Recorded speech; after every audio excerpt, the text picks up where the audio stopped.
काहे नथिया गढ़वला उधार सैया जी काहे।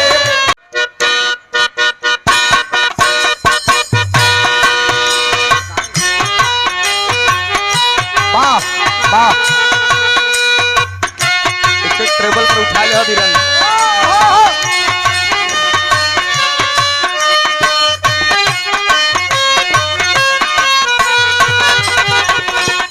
हेलो चेक हेलो हेलो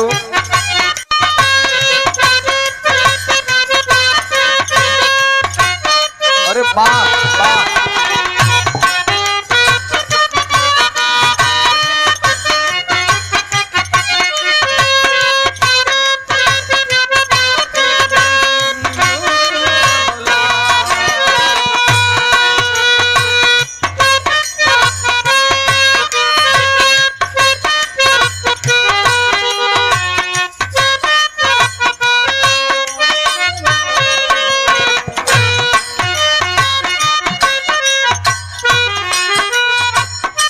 कोई प्यार में चोट खाया हुआ आशिक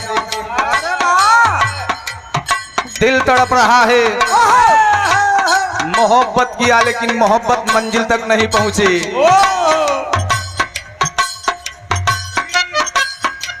ऐ बेवफा ऐसा क्यों कर रही हो, हमने तो पाक मोहब्बत किया लेकिन दिल में दर्द है, तड़प है लेकिन बेबसी है, लाचारी भी है। क्या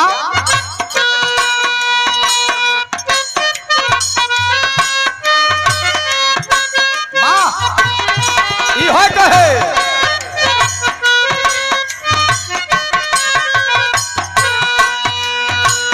दर्द मोहब्बती दर्द जुदाई उस पे सितम तन्हाई है।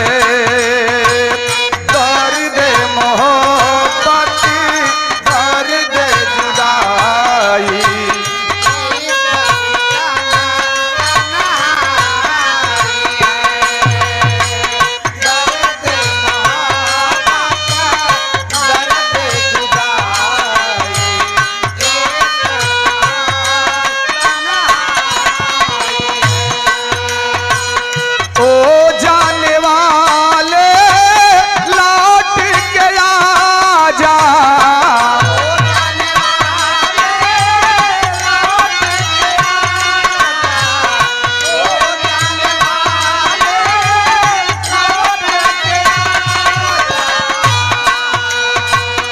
नीलम जी, ये दिल का एक दर्द है।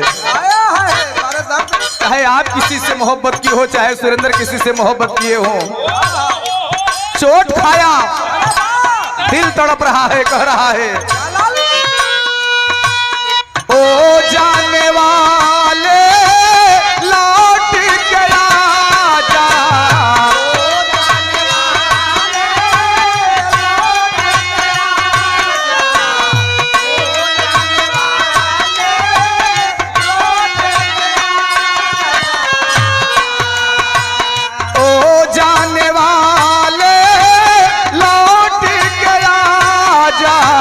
जाम लबों पर आई है दर्द मोहब्बत दर्द जुदाई उस पे सितम तन्हाई है।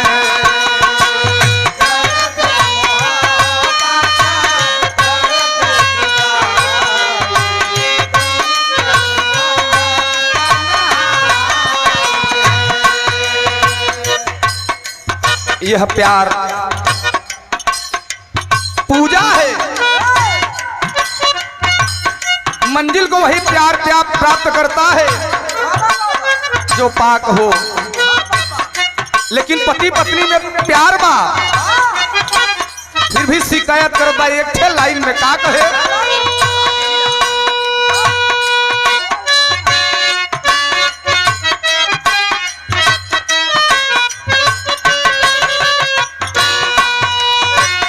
अरे राह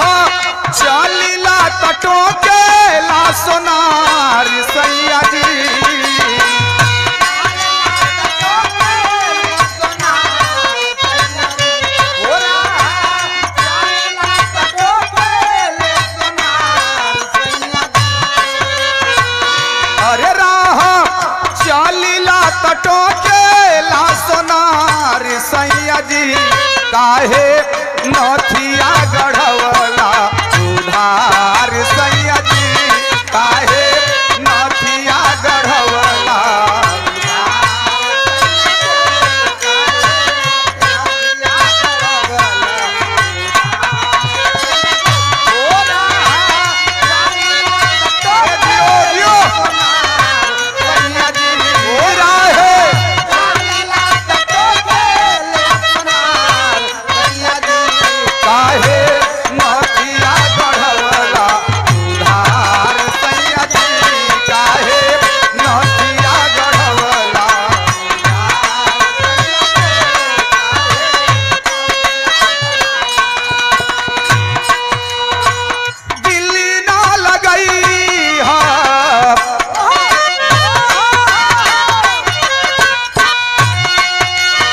बड़ा पैसा बर्बाद भयल, बड़ा रुपया बर्बाद भयल।